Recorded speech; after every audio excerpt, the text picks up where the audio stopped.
오늘 말씀의 제목은 예수와 한 몸인 공동체입니다. 교회는 우리의 신앙생활에 있어서 너무나 중요합니다. 스위스의 크리스찬 정신과 의사였던 폴 투르니에가 이런 말을 했습니다. 세상에는 혼자 할 수 없는 일이 두 가지 있다. 하나는 결혼 생활이고 또 하나는 그리스도인의 신앙생활이다. 맞습니다. 아무리 잘난 사람이라도 혼자서는 결혼할 수가 없지요.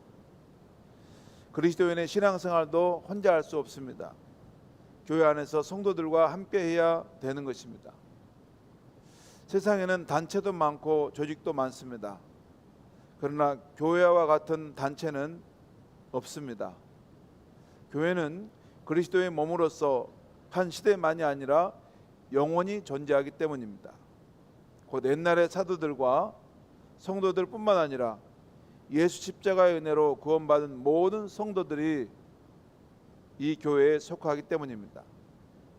또한 교회는 한 공간을 초월하여 존재합니다. 곧 하늘에 있는 성도들이나 땅에 있는 성도들이나 다 같이 이 교회에 속하게 되는 것입니다. 한 교회가 있을 뿐입니다.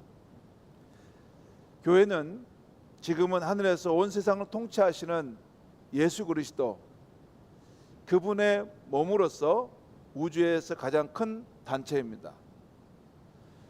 참으로 죄를 회개하고 예수를 나의 구원자로 믿고 세례를 받아 교회의 정식 회원이 되는 사람은 누구든지 그리스도의 몸의 지체가 되는 것입니다.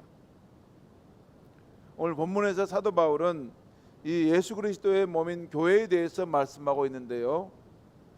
우리가 이 교회를 이해할 때 다음 네 가지를 구분할 줄 알아야겠습니다. 우주적 교회, 지역 교회, 교파, 그리고 이단입니다. 먼저 우주적 교회는 제가 앞에서 말씀드린 교회입니다. 과거와 현재와 미래, 인류 역사에 태어난 사람 중에 예수를 자기 구원자로 믿고 받아들이고 구원을 받은 사람들은 다 이 예수 그리스도의 몸된 교회에 속하게 되는 것입니다. 다음으로 지역교회인데요. 이것은 어느 특정 시대에 특정 장소에 모이는 교회입니다. 우리 순천 은성교회가 바로 이 지역에 있는 지역교회입니다. 저쪽 금당에는 순천 덕신교회가 있습니다. 저 해롱 지역에는 순천 제일교회가 있습니다. 다 지역교회입니다. 그런데 여기서 잊지 말아야 할 것은 이 세상에 있는 여러 지역교회들이 다른 공간과 다른 시간에 모이지만 영적으로는 하나로 연결되어 있다는 사실입니다. 천국에 이미 들어간 사람들, 지구상에 흩어져 있는 성도들, 우리들보다 이후에 예수를 믿게 될 성도들까지 모두 우주적 교회로 연결되어 있는 것입니다. 여기서 두 가지의 사항을 유념할 필요가 있는데 교파와 이단입니다. 장로교회, 감리교회, 성결교회, 침례교회, 순복음교회, 그리스도의 교회, 이런 교회들을 교파라고 합니다. 그러니까 지역교회 이름을 가지고 있는데 가만히 더 들어가 보면 어느 교단에 속해 있다는 것입니다. 우리 교회는 장로교회입니다. 장로교 가운데도 통합축 교단입니다. 교파는 쉽게 생각하면 이런 것입니다. 한 아버지에게서 태어난 자녀인데도 조금씩 다른 겁니다. 어떤 자녀는 말수가 많고 어떤 자녀는 말수가 적습니다. 어떤 자녀는 이성적이고 어떤 자녀는 감성적입니다. 우리 장로교 성도들은 되게 차분하고 정적이죠. 그러나 순복음교회 성도들은 아주 열정적이고 뜨겁습니다. 그래서 아멘 소리도 큽니다. 자주 나옵니다. 그리고 또 부르짖어 기도하고 방언으로 기도합니다. 거기 가면 방언으로 기도하는 사람이 일반적인 현상입니다. 우리 교회는 이제 방언으로 기도하는 사람은 간혹 이렇게 있죠. 그것은 교단의 차이 때문에 그렇습니다. 그러나 본질적으로 그 두 교회는 다 동일한 교회입니다. 왜냐하면 가장 중요한 신앙 고백인 사도신경으로 우리의 신앙을 고백하기 때문입니다. 우리 성경 앞에 나오는 사도신경 있지 않습니까? 나는 전능하신 하나님 아버지 천지의 창조주를 믿습니다.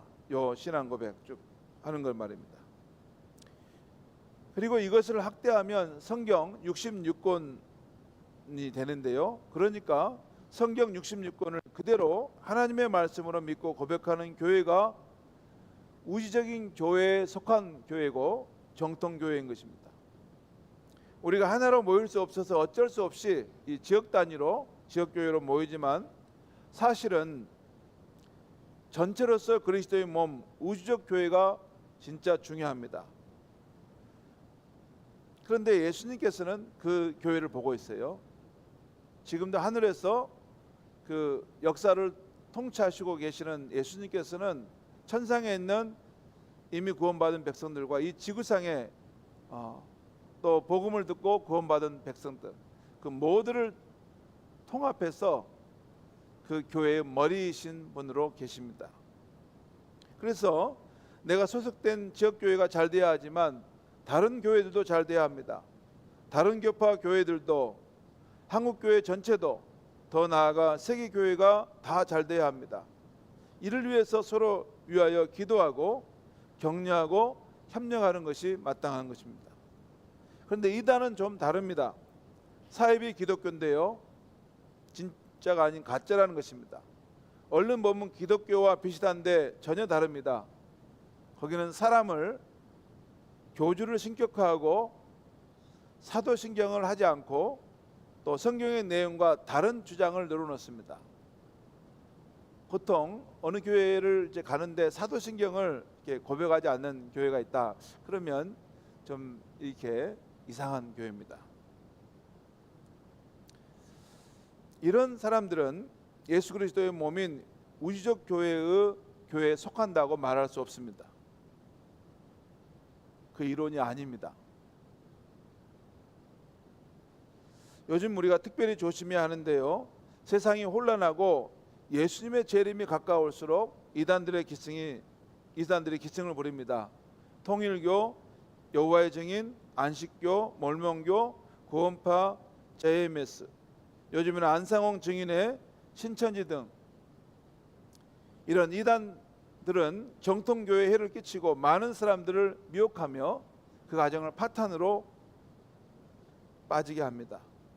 그래서 우리는 신앙생활을 가질 때 좋은 교회를 선택하는 것이 중요합니다. 그 기준은 이렇습니다. 첫째는 정통교회로서 복음의 진리를 선포하고 가르치는 교회입니다. 기독교 복음이란 창조주 하나님, 인간의 범죄함과 타락함, 그리고 하나님이신 분이 인간을 구원하기 위해서 사람의 몸을 입고 오셨다는 것, 예수님의 십자가의 속죄와 부활하심, 그리고 성령으로 우리 가운데 임하셨다는 것, 그리고 세상의 종말과 예수님의 재림과 하나님의 나라의 완성인 그날이 이루어진다는 것, 그리고 새하늘과 새 땅이 열린다는 이런 복음의 내용을 전하는 교회가, 가르치는 교회가 첫 번째 조건이라는 것입니다. 두 번째, 성도의 신앙이 성장하도록 돕는 교회입니다. 그리고 세 번째는 성도가 복음의 진리대로 살아가도록 돕는 교회입니다. 들은 복음의 진리대로 살아가도록 계속 권면하고 계속 그 길을 이끌어가기 위해서 힘쓰는 교회가 좋은 교회입니다. 우리가 이런 교회를 찾기 위해서 기도를 해야 하지만, 기도하고 선택했다면 자신이 속한 교회가 더 좋은 교회가 되도록 하기 위해서 노력하는 것입니다. 그것이 신앙생활입니다. 교회를 볼 때 내 기준에 안 맞을 수가 있어요. 그런데 이 세상에 있는 교회는 어느 지역 교회든지 완전한 교회는 없습니다. 완전한 교회는 없어요. 그런 교회는 없어요. 왜냐하면 그 속한 인간이 불완전하고 연약하기 때문에 다 그런 면은 있습니다. 하지만 중요한 것은 그 지향점을 이렇게 복음의 진리를 선포하려고 하고 성도의 신앙을 성장시키려고 하고 성도가 복음의 진리대로 살아가려고 늘 힘쓰는 교회가 그래도 건강한 교회라는 것입니다. 그런 교회에 속한 것을 생각할 때 이제 내가 더 그 교회가 잘 되도록 돕는 것이 성도의 삶인 것입니다. 오늘 말씀에서 사도 바울이 인체를 비유로 사용해서 예수 그리스도와 교회의 관계를 머리와 몸의 관계로, 성도와 성도의 관계를 한 몸에 연결된 여러 지체의 관계로 설명해 주고 있습니다. 예수 그리스도는 우리 교회의 머리이고 우리 교회는 그분의 몸이라는 것입니다. 동시에 우리 개개인은 그 몸에 연결된 지체들이라고 가르쳐 주고 있습니다. 이 진리의 근거에서 세 가지를 말씀드리려고 합니다. 첫째는 몸의 지체들인 우리는 머리이신 예수 그리스도께 속해 있다는 것입니다. 이 사실을 알 때 지체인 우리들은 머리이신 그리스도께 붙어 있어야 합니다. 예수 그리스도와 우리의 이 관계를 분명히 알아야 합니다. 지체는 머리를 떠나서는 살 수가 없습니다. 예수님이 말씀하신 포도나무와 가지의 관계처럼 가지인 우리는 포도나무이신 예수님에게 떨어져서는 살 수가 없습니다. 그래서 요한복음 14장 15장을 보면 예수님은 우리를 향해서 너희는 내 안에 거하라 나도 너희 안에 거하라는 말씀을 계속 하셨습니다. 여러분, 예수님이 포도나무고 우리가 가지나무다라는 것이 고정되어 있다면 왜 예수님께서 다시 계속해서 너희는 내 안에 거하고 나는 너희 안에 거할 것이다 라는 말씀 계속하겠어요? 여러분, 우리가 예수를 믿는 것은 한 번 믿고 마는 것이 아닙니다. 예수님의 이 말씀, 너희는 내 안에 거하고 나는 너희 안에 거한다, 이것은 신약성경 전체를 관통할 때 이것은 한 번 그렇게 하는 거 많은 것이 아니라 우리의 생명과 호흡이 닿는 날까지 우리가 생명이신 예수님께 늘 그 안으로 들어가기 위해서 말씀과 기도 가운데 늘 힘써야 한다는 것입니다. 그러므로 가지들은 우리가 살기 위해서는 포도나무이신 예수님께 계속 붙어 있어야 하는 것입니다. 성도 여러분, 우리는 예수님과 성도의 관계를 살아있는 인체의 관계로, 살아있는 포도나무와 가지로 말씀하셨다는 것을 주목할 필요가 있습니다. 다시 말해 예수님과 우리의 관계는 관념적인 관계가 아니라 실제 살아있는 관계여야 한다는 것입니다. 저와 여러분이 예수님께 속한 사람이라면 예수님과 나와의 관계는 살아있어야 한다는 것이에요. 내가 예배 드릴 때뿐만 아니라 나 홀로 있을 때, 골방에 있을 때, 내가 공부하는 시간 속에 있을 때도 그 예수님에 대해서 내가 찾고 구하면 내가 그분 앞에 나아갈 수 있을 만한 친밀한 관계 속에 있어야 한다는 것입니다. 우리는 한순간도 떨어져서는 살 수 없습니다. 여러분, 포도나무와 가지가 있다고 할 때 임의적으로 그 가지가 툭 떨어져 나가지고 자기 하고 싶은 대로 있다가 나중에 딱 붙고 그럴 수가 있습니까? 그런 건 아닙니다. 예수님과 우리 관계, 포도나무와 가지라는 것은 늘 그 예수님 안에 계속 더 생명의 연합으로 향해 나아가야 된다는 것을 말하는 거예요. 그 성도는 예수 그리스도와 개인적인 관계, 살아있는 관계를 갖고 있어야 생명의 힘을 공급받아서 건강하게 살 수 있는 것입니다. 갈수록 세상에서의 삶이 어려워져 감을 느끼게 됩니다. 아직도 코로나 팬데믹과 우크라이나 전쟁이 끝나지 않았는데 이번에는 투르기아에서 지진이 일어나서 많은 희생자가 생겼습니다. 전 지구적인 온난화는 지금도 계속 상승하고 있습니다.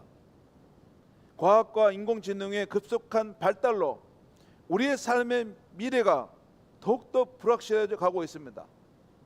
이전에 20년 전에 10년 전에 우리의 삶이 어떻게 될까 하는 것도 참 불확실했는데 앞으로 이제 10년, 20년, 30년 후의 삶은 얼마나 더 빠른 속도로 변화되어질까,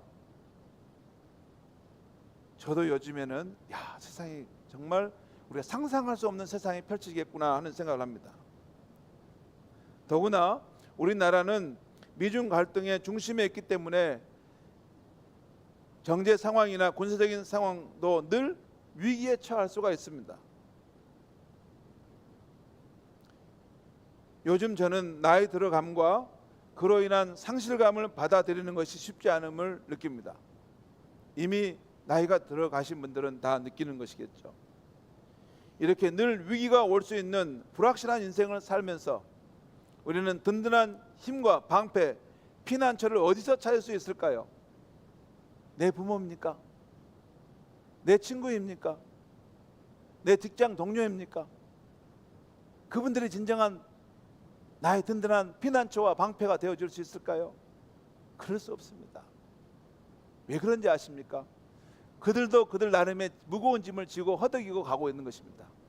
그들도 자기 앞에 다가오는 이 거센 파도를 극복하지 못해서 지금 힘겹게 넘어가고 있는 것입니다.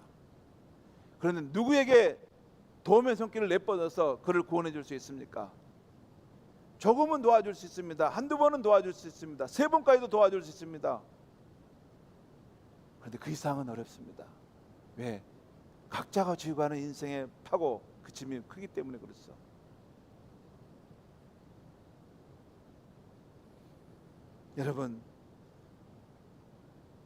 여러분은 이 불확실한 미래를 앞으로 이제 바라보고 살아가는데 무엇을 의지하여 누구를 붙들고 이 밀려오는 파고를 넘어서 갈 수 있겠습니까?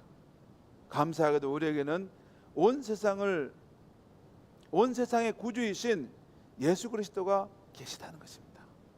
살아계신 예수 그리스도가 저와 여러분의 삶에 계시다는 것이에요. 찬송가 369장에 보면 죄짐 맡은 우리 구주 어찌 좋은 친구인지 걱정 근심 무거운 짐 우리 주께 아뢰세. 시험 걱정 모든 괴로움 없는 사람 누군가 부질없이 낙심 말고 기도드려 아뢰세. 이런 진실하신 친구 찾아볼 수 있을까? 우리 약한 마시오니 어찌하니 아릴까? 여러분, 이 찬송가에 우리 인생의 진리를 관통하고 있는 2가지가 있어요. 저기 보면 2절에 보면 저기 보면 시험 걱정 모든 괴로움 없는 사람 누군가. 여러분, 인생 살면서 시험 걱정 근심 염려가 없는 사람 있을까요? 없어요. 왜냐하면 이곳은 천국이 아니기 때문에 그럴 수는 없는 거예요. 시험, 걱정, 염려, 근심은 늘 우리에게 물밀듯이 밀려올 수 있는 것입니다. 그런데 그런 상황에서 과연 내가 누구를 의지하고 누구로 인해 도움을 얻을까라고 할 때 불확실한다. 여기 보면 이런 진실하신 친구가 찾아볼 수 있을까? 이런 진실하신 친구 누구를 말합니까? 우리를 위해 십자가의 죄짐을 지시고 다시 부활하셔서 지금도 실제하신 예수 그리스도, 그분이 바로 우리 인생에 진실하게 의지할 수 있는 친구라는 것입니다.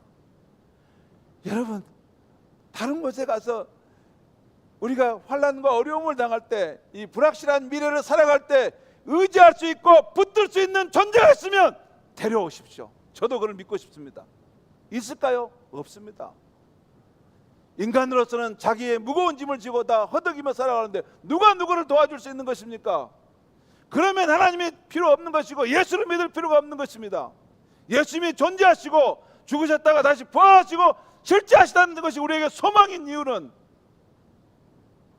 우리가 환난과 근심과 염려가 많은 세상이지만 그 모든 것을 잠재우고 이길 수 있는 그분이 우리의 친구가 되시고 우리의 구세주가 되신다는 것입니다. 그것을 믿고 그분을 붙들고 이 파고를 넘어가는 것이 크리스찬의 삶인 것입니다. 온 세상에 구주시고 교회의 머리 되신 예수 그리스도, 그분과 그래서 개인적인 관계를 가져야 되는 것입니다. 남이 그분을 통해서 은혜 받았다, 이게 중요한 게 아니에요. 내가 은혜를 받아야 되고 내 삶에 실제하신 예수 그리스도를 내가 알고 있어야 되는 거예요. 내가 환난과 어려움이 왔을 때 그분께 나아가 엎드려 기도하면 나의 기도를 들으시고 온 세상은 나를 버릴지라도 나를 버리지 않냐고 나와 함께 하시는 그 주님의 능력의 손에 붙들 수 있어야 되는 것입니다. 그것이 진정한 크리스찬의 능력인 것입니다. 그러려면 우리가 말씀의 사람이 되어야 되고 기도하는 가운데 성령의 충만한 가운데 늘 붙들려 있어야 되는 것입니다. 이것이 우리가 머리이신 예수 그리스도께 속해 있다는 것입니다. 속해 있으면 그 능력 안에서 보호를 받아야 하는 것입니다. 두 번째는 한 몸에는 여러 지체들이 있는데 이 지체들 간의 관계를 생각해 봐야 된다는 것입니다. 먼저 모든 지체들이 서로 다르다는 것이에요. 17절 18절 말씀 보겠습니다. 거기 보면 만일 온몸이 눈이면 듣는 곳은 어디며 온몸이 듣는 곳이면 냄새 맡는 곳은 어디냐. 그러나 이제 하나님이 그 원하시는 대로 지체를 각각 몸에 두셨으니 여러분 이 말씀대로 온몸이 다 눈이면 듣는 곳은 어디이겠으며 온몸이 다 듣는 곳이면 냄새 맡는 곳은 어디이겠느냐는 것입니다. 그래서 하나님께서는 교회 안에 여러 지체들을 두어서 온전한 몸을 위한 활동을 하게 하셨다는 것입니다. 예를 들어 우리 교회를 보면 어떤 이는 찬양대회에서 찬양을 합니다. 어떤 이는 봉사부서에서 봉사를 합니다. 어떤 이는 교사로서 가르치는 일을 합니다. 어떤 이는 1:1 양육자로서 한 영혼을 복음으로 사랑으로 세워갑니다. 어떤 이는 목자로서 목자 일을 합니다. 이렇게 우리 교회 안에 여러 지체들을 두어서 온전한 교회가 되도록 하셨던 것입니다. 그러므로 그리스도의 몸에 지체된 우리들은 하나님의 주신 은사대로 내가 무슨 일을 맡았든지 충성스럽게 봉사해야 하겠습니다. 그리고 혹시 우리 가운데 내가 늘 주님 앞에 예배를 드리지만 나는 교회에 아무런 봉사와 섬김의 길을 하는 게 없다. 그러면 꼭 작은 일 하나라도 교회에 봉사하는 일에 속해서 활동할 필요가 있습니다. 그것이 바로 예수님께 나를 몸의 지체로서 함께 불러주신 이유입니다. 내가 맡아야 될 그 역할을 함께 함으로써 이 교회를 온전하게 세워가고자 하신 주님의 뜻이라는 것입니다. 아무튼 우리는 나와 다른 지체들을 귀중히 여겨주고 서로 아껴줘야 하는 것입니다. 그것이 주의 말씀의 뜻입니다. 또한 모든 지체들은 한 몸 안에 서로 연결되어 있습니다. 그 지체들은 한 몸 안에 서로 연결되어서 같이 느끼고 같이 영향을 받습니다. 그래서 한 지체가 건강하면 다른 지체도 건강해지고 한 지체가 약해지면 우울해지면 다른 지체도 우울해지는 것입니다. 지체들은 한 몸 안에 서로 연결되어 있어서 무슨 일이든지 여러분 함께 연결되어 있으면 그 한 몸 안에서 서로를 느끼는 거죠. 즐거운 일도 굳은 일도 함께 느끼는 거예요. 굳은 일도 있지 않습니까? 굳은 일도 함께 우리가 느끼고 그 고통을 함께 느끼고 그 연민의 마음을 함께 느끼고 사랑의 마음을 갖고 살아가는 그것이 교회라는 것입니다. 오늘 말씀 26절 27절 말씀 또 우리 보겠습니다. 우리 같이 한번 읽겠습니다. 시작. 만일 한 지체가 고통을 받으면 모든 지체가 함께 고통을 받고 한 지체가 영광을 얻으면 모든 지체가 함께 즐거워하느니라.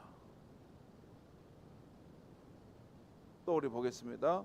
너희는 그리스도의 몸이요 지체의 각 부분이라. 여기 보면 한 지체가 고통을 받으면 모든 지체가 고통을 받고 이게 교회 생활이라는 거예요. 근데 내가 교회 생활을 내가 하는데 어디서 누가 큰 고통을 당한다는데 나는 전혀 몰라. 나는 전혀 몰라. 그러면 그게 건강한 교회 생활이 아니라는 것이에요. 한 몸에 속한 지체이기 때문에 한쪽에서 고통을 당하고 한쪽에서 뭔가 마음에 힘든 일이 있으면 함께 그것에 대한 연민의 마음을 가지고 그 영혼을 위해서 기도하고 함께 서로 붙들어 세워주려고 하는 그것이 정상적인 교회 생활이라는 것입니다. 우리 교회 목장의 소식을 들어오면 목원 중에 누가 어려운 일을 당하면 함께 안타까워해주고 자녀의 문제, 직장의 문제가 있으면 한마음 한뜻으로 기도해줍니다. 목장 가족에 슬픈 일, 기쁜 일이 있으면 함께 슬퍼하고 함께 기뻐해줍니다. 우리 교회 중보팀도 보면 중보기도 카톡란에 성도들의 기도 제목이 올라오면 함께 기도하겠습니다라는 답글과 함께 마치 내 문제처럼 간절함으로 기도해주는 그런 기도팀들이 우리 하는 성도님들이 많습니다. 그리고 장례가 나면 내 가족, 내 형제 자매 일처럼 함께 조문해 주어서 큰 위로를 전해주는 고마운 발걸음도 많습니다. 이 모든 활동이 우리가 한 몸으로 살아가는 지체들이라는 거예요. 즐거워하는 자들 함께 즐거워하고 우는 자들 함께 울라는 말씀대로 우리 안에 형제 사랑이 넘쳐야 될 줄 믿습니다. 그뿐 아니라 모든 지체들은 서로 돕는다는 것이에요. 오늘 22절, 25절 말씀 한번 또 읽겠습니다. 한번 보겠습니다. 같이 한번 읽겠습니다. 시작.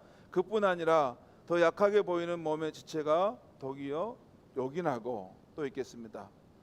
우리가 몸에 덜 귀히 여기는 그것들을 더욱 귀한 것들로 입혀주며 우리 아름답지 못한 지체는 더욱 아름다운 것을 얻느니라. 그런즉, 또 보겠습니다. 오직 하나님이 몸을 고르게 하여 부족한 지체에게 귀중함을 더하사 몸 가운데 분쟁이 없고 오직 여러 지체가 서로 같이 돌보게 하셨느니라. 이 성경의 말씀대로 우리는 우리 교회 안에 더 약하게 보이는 지체, 덜 귀히 여겨지는 지체, 그리고 보잘것없이 보이는 지체들을 볼 때 더 귀하게 여기고 돌아봐야 하는 것입니다. 그것이 성경적 교회의 모습입니다. 그리고 우리가 서로 돌아봐 돕도록 그 사람을 우리 공동체로 보내주었다는 것입니다. 여러분, 목장에서 목장 가족들과 함께 할 때 내 마음에 드는 사람, 양처럼 순한 사람들, 이런 사람만 데리고 오는 건 누가 못 옵니까? 예수님이 만약에 그렇게 제자를 삼으셨다면 우리가 포함될 수 있었을까요? 그렇지 않습니다. 우리 보기에 보잘것없고 또 뭔가 부족함이 있고 또 성격적으로 어려움이 있어도 그런 사람들을 함께 품고 다양한 사람들이 그 안에서 서로를 이해하고 서로를 섬기면서 사랑의 공동체를 이루어가는 것, 그것이 성경적 교회의 모습인 것입니다. 그렇게 연약한 사람들을 세우는 것도 필요하지만 여러분, 사람이 살다 보면 때때로 강하게 보이는 분들도 흔들릴 때가 있고 약해질 때가 있습니다. 예를 들어 갑자기 몸이 아프다거나 혼자 되셨다거나, 또한 요즘에는 독감이 심해서 우리 중직자 가운데서도 몸이 힘드신 분들이 있는 것을 봅니다. 그럴 경우는 그런 분들에게도 우리는 관심을 갖고 때로는 전화로, 때로는 따뜻한 위로 방문으로, 때로는 작은 선물로 사랑의 마음을 전해야 합니다. 성도 여러분, 내가 건강할 때 다른 아픈 지체들을 섬기면 내가 아플 때 다른 지체들이 나를 도와주지 않겠습니까?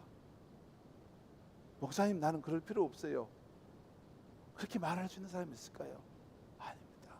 우리에게는 다 인생의 앞날에 공고한 날이 올 수도 있습니다. 어려운 순간이 올 수가 있어요. 내가 지금 건강할 때 연약한 사람들을 돌아보고 사랑으로 섬기면, 내가 어려운 가운데 있을 때 그들이 이제 더 나은 환경에서 나를 도와줄 수가 있는 것입니다. 그것이 교회 생활인 것입니다. 성도 여러분, 우리는 흔히 예수님을 사랑한다고 합니다. 그 증거가 무엇입니까? 내가 예수를 사랑한다는 증거가 무엇입니까? 가장 중요한 증거는 무엇보다 예수님의 몸된 지체들을, 그 작은 지체들을, 보잘것없는 지체들을 내가 주님을 사랑하기 때문에 그들을 사랑하려고 하는 것입니다.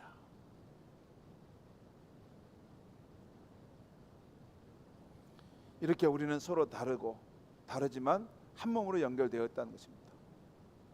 그리고 우리는 오히려 더 보잘것없고 연약한 성도를 우리가 돕고 더 사랑하도록 부름받은 공동체라는 것입니다. 세 번째, 처음에 우리 몸에 지쳐 있는 우리는 머리이신 예수께 붙어 있어야 한다는 거, 그리고 두 번째, 지체들과의 관계에 대한 말씀을 들었습니다. 세 번째는 예수 그리스도의 몸된 우리들이 해야 할 일을 무엇이냐는 것입니다. 우리 예수님은 지금 하늘 보좌에 계셔서 육신으로 이 세상에 계시지는 않습니다.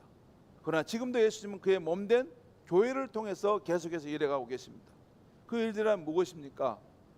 복음서에 나오는 예수님이 이 세상에 계실 때 하셨던 그런 일들입니다. 예를 들어 예수 구원의 복음을 전파하는 것이고, 예수님과 그의 가르침을 따르는 제자를 양육하는 것이고, 예수님이 행하셨던 가난하고 약한 자들을 위한 궁일의 사역을 행하는 것입니다. 특별히 복음을 전하는 것, 또 그의 가르침을 따르는 제자를 세우는 것, 여기서 중요한 부분은 마태복음 28장에 보면 예수님이 말씀하시기를 너희는 가서 복음을 전하고 세례를 베풀라, 여기까지만 말씀하지 않았습니다. 내가 분부한 모든 것을 가르쳐 지키게 하라 라고 말씀하셨어요. 이 말씀의 의미는 예수의 가르침을 따라 살아가는 진정한 그리스도인을 세울 때까지 배우고 가르쳐야 한다는 것이에요. 우리 교회는 현재 풍성한 삶이라는 양육 과정을 통해서 이 부분을 이루려고 하는 거예요. 여러분, 꼭 중직자들, 목자님들은 꼭 풍성한 삶의 기초 과정은 통해서 예수님의 제자의 삶을 따라가는 그 길을 함께 해야 할 것입니다. 여러분, 풍성한 삶의 과정을 하는 이유는 우리가 지식을 배우려고 하는 거 아닙니다. 우리가 거기 나오는 복음의 진리를 따라 살기 위해서 하는 거예요. 살기 위해서. 저도 그 책을 10번은 할 마음이 있어요. 그걸 사는 것 중요하지 아는 것이 무엇이, 그건 절반밖에 되는 거 아니죠. 그걸 살할 때 진정으로 예수의 가르침을 따르는 진실한 제자라고 할 수 있는 것입니다. 성도 여러분, 흔히 부모가 되었어야 부모의 마음을 안다는 말이 있지 않습니까? 요즘 제가 철이 들어가는지 제 아버지의 마음을 한 번씩 절실하게 느낍니다. 우리 아버지가 이렇겠구나. 내 아버지가 나와 우리 형제들이 자라는 모습을 보고 이런 꿈을 가지셨겠구나 하는 것입니다. 그 꿈은 이런 꿈들입니다. 먼저 내 자녀들이 잘 자라주어서 어엿한 사회인이 되었으면 좋겠다. 형제간에 서로의 우애하여 자주 모이고 웃음꽃이 피었으면 좋겠다. 부모를 존경하고 그 말씀에 순종하는 자녀가 되었으면 좋겠다. 아마 이런 소원과 꿈을 가졌을 것입니다. 여러분들도 자녀를 키우기 때문에 이런 마음들이 다 있을 것입니다. 그렇다면 여러분, 지금이라도 부모님이 살아계시다면 이런 부모님의 소원을 이루어 드릴 수 있도록 할 수 있길 바랍니다. 그런데 여러분, 제가 목사가 되어 보니까 제가 섬기는 교회를 향한 절실한 꿈도 생긴다는 것입니다. 성도들이 영적으로 아름답게 성장해 가는 것, 성도 간에 서로 우애하고 서로 화평하여 웃음꽃이 피는 것, 하나님을 경외하고 그 말씀을 따라 살아감으로 복받는 인생, 풍성한 인생이 되어져 가는 것, 그런 것들입니다. 요즘에 우리 성도님들을 생각하면 어른에서부터 아이들의 이르기까지 잘 되기를 축복하고 싶은 마음뿐입니다. 왜? 우리 앞에 놓인 현재와 미래가 너무나 불확실하고 어려움이 많은 세상을 살아가고 있기 때문입니다. 마지막으로 이런 교회가 되게 하소서라는 복음성가 가사를 한번 보겠습니다.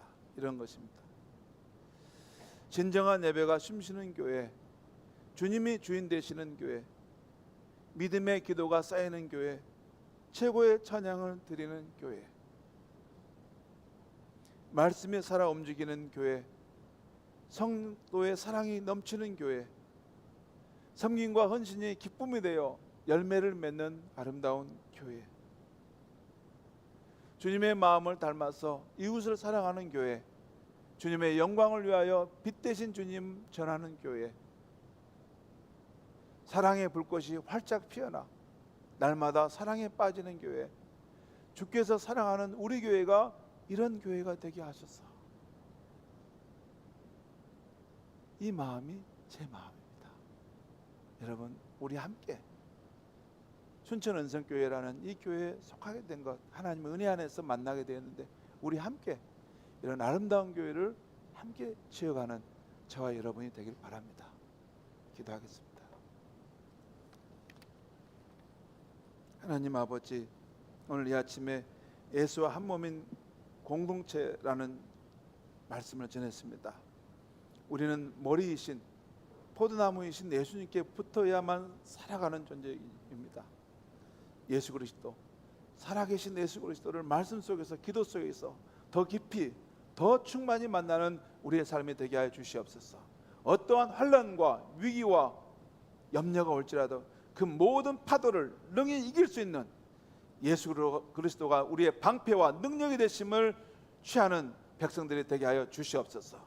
또한 우리의 삶 속에서 우리가 서로 한 몸에 지체로 사랑하되 뜨겁게 사랑하여 정말 예수님께서 기뻐하시는 교회가 되게 하시고, 예수님이 바라시는 그러한 하나님 나라의 복음의 사역을 힘차게 펼쳐가서 이 지역과 이 도시를 살리고 이 도시를 축복하는 그러한 영향력 있는 교회가 될 수 있게 하여 주시옵소서. 예수님의 이름으로 기도하옵나이다. 아멘.